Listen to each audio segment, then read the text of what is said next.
नमस्कार दोस्तों, स्वागत बा रउरा लोग की फिर से एक नया पारिवारिक कहानी में। अगर कहानी अच्छा लगे तो लाइक और सब्सक्राइब करी और कमेंट के माध्यम से बताएं कि ई कहानी रउरा लोग के कैसन लगे। बहुत पुराना बात बा।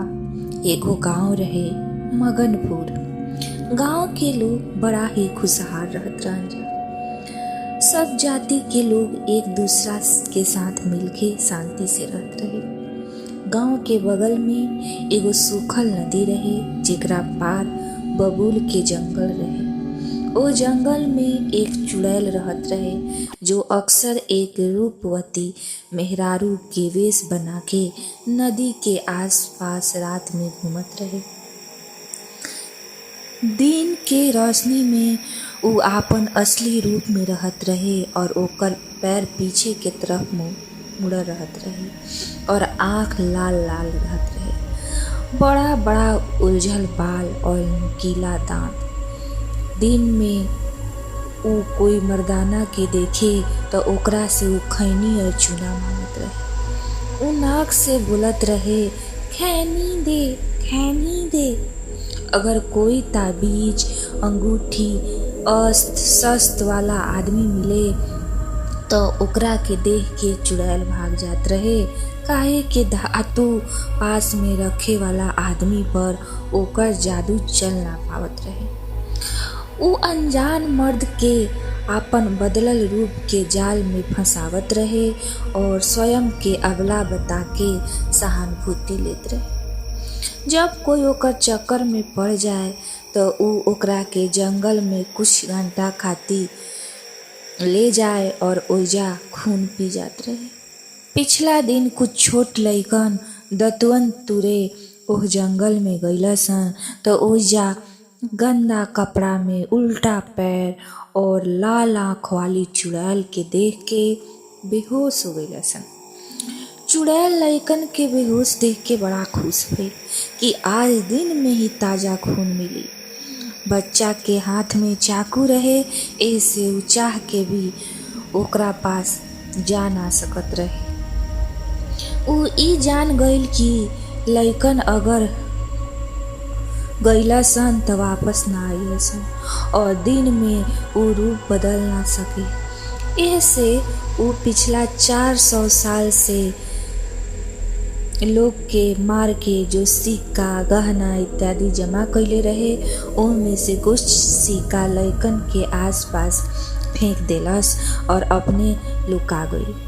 बच्चा के बेहोशी कुछ देर में खत्म भइल तो सब आसपास पड़ल सिक्का जल्दी जल्दी उठैलसन और गांव की ओर भाग गइलसन। घरे पहुँच के जब ओहनी के अपन माई बाप के उस सिक्का के देखैलसन तो सब आश्चर्य में पड़ गइलसन, काहे कि सिक्का शुद्ध सोना के रहे।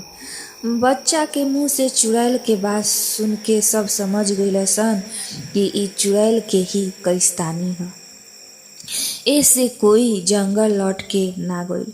चुड़ैल 2 दिन बच्चन के इंतजार कइलस मगर कोई ना आइल तो उस खुदे गांव में जाए के निर्णय कइलस। रात के अंधेरा में लुका छिपा के गांव में पहुंचल।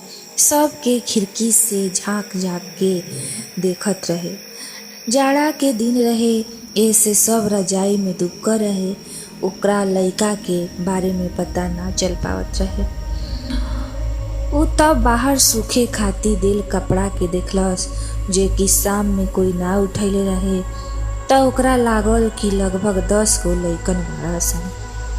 इस सोच के चुड़ैल के मुंह में पानी आ गई। ओकरा भूख तेज लागल रहे तो बकरा के एगो छोट लइका के देखलस और ओकर खून पी के वापस लौट गई। गांव वाला सवेरे मरल मेना के देखलसन तो चुड़ैल समझ गइलसन कि चुड़ैल गांव में आ गइल बिया।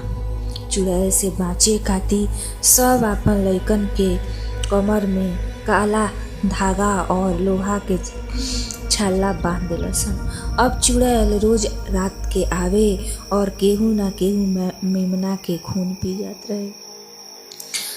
बहुत दिन के बाद तंग आके सब लोग निर्णय कइलस कि बबूल के जंगल के ही जला देल में उचित बा ताकि चुड़ैल के छिपे के कोई जगह भी ना बाची।